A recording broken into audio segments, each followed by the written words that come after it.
Dans la paracha de Vayeshev, à la fin, il y a un verset très étrange. Il est marqué que le Sarah Mashkin, le maître échanson, ne s'est pas rappelé de la demande de Yosef, qui lui a dit « Rappelle-toi de moi, mentionne mon nom auprès de Paro, afin d'être libéré, afin de me sortir de cette prison. J'ai rien fait, j'y suis pour rien. » Et il y a marqué que le maître échanson ne s'est pas rappelé de Yosef.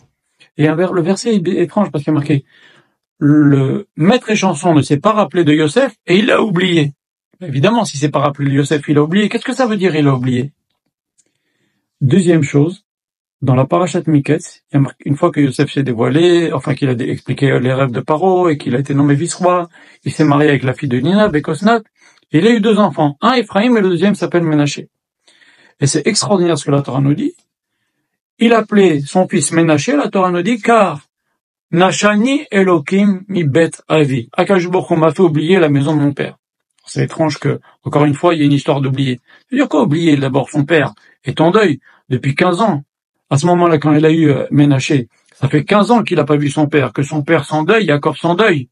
Yaakov n'a été inconsolable. Il a porté le deuil pendant 22 ans. Il s'est pas approché de ses femmes pendant 22 ans. Il n'a pas pris de vin pendant 22 ans. Il portait un sac sur lui, un cilice de tristesse. Il disait, il était inconsolable. Nos Chachamim nous disent que sa Neshama de Yaakov est partie. Il restait que la Neshama Israël. D'ailleurs, vous voyez, à partir du moment de Yosef, on l'appelle plus Yaakov. À partir du moment d'avant de Yosef, on l'appelle plus Yaakov. On l'appelle Israël, Israël, Israël tout le temps. Mais la Neshama de Yaakov, il a perdu. Et quand on va lui annoncer que Yaakov est vivant, il y a marqué Vatechi Roach Yaakov. La Neshama de Yaakov est revenue. Très bien. Donc, Yosef dit, Hachem m'a fait oublier la maison de mon père. Mais ton père est en deuil depuis 15 ans et toi tu penses à l'oublier? C'est pas bien ça. C'est pas bien de chercher à oublier son père alors son père est en train de pleurer, son père est triste. Alors regardez, il y a un grand principe qui est commun à ces deux choses-là. C'est que un verset nous dit la chose suivante. Que panim al pena maim, comme le visage se reflète sur l'eau, ainsi les cœurs des gens se reflètent. C'est-à-dire que je pense à quelqu'un, il pense à moi. Je pense du bien de quelqu'un, il pensera du bien de moi. Je pense du mal de quelqu'un, Chas v'Shalom, il pensera du mal que moi. Les cœurs se reflètent. Si je porte pas quelqu'un dans mon cœur, vous pouvez être sûr que lui aussi me porte pas dans son cœur. C'est garanti. Et c'est comme ça. Maintenant, Yosef, il a demandé au maître échanson de le libérer, de parler à Paro pour le libérer.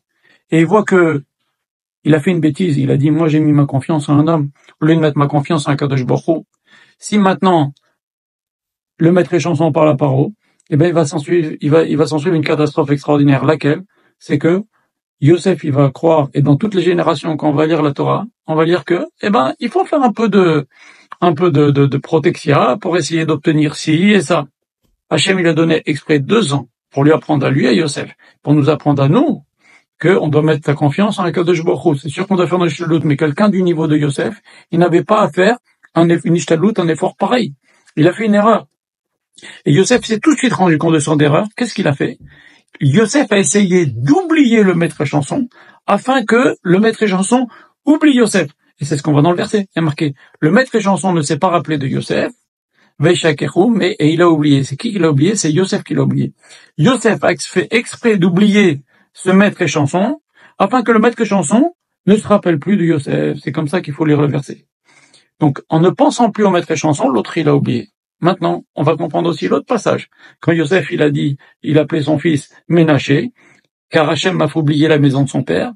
C'est pas gentil de la part de Yosef, on pourrait croire. Yosef, on voit que la Torah, 4 fois Yosef, il s'est mis à pleurer dans la Torah, voire plus peut-être.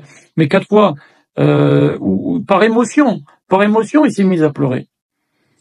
Et c'est quelqu'un de sensible, et il dit, Hachem m'a fait oublier la maison de mon père. C'est super.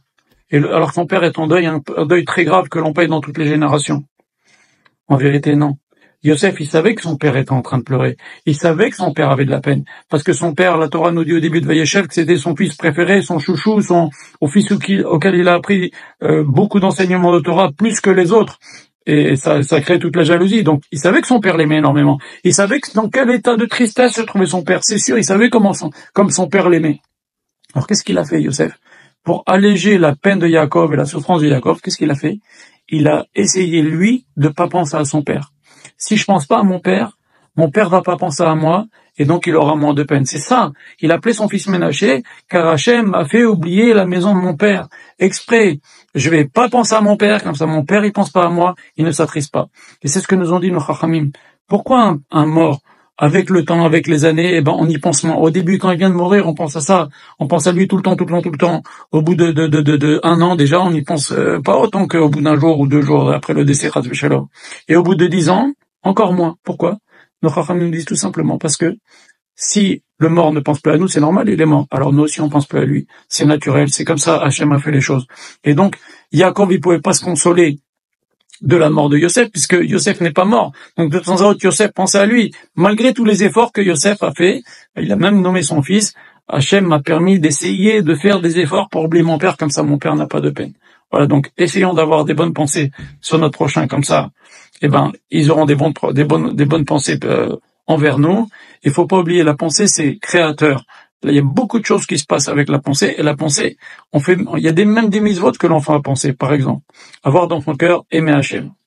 C'est des mitzvot qui sont avec la pensée.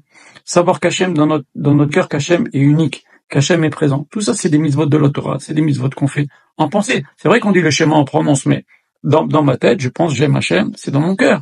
C'est dans ma tête, je le dis, même si je le dis pas. Donc, faut faire très attention à la pensée, et c'est ça tout ce que Yosef nous apprend.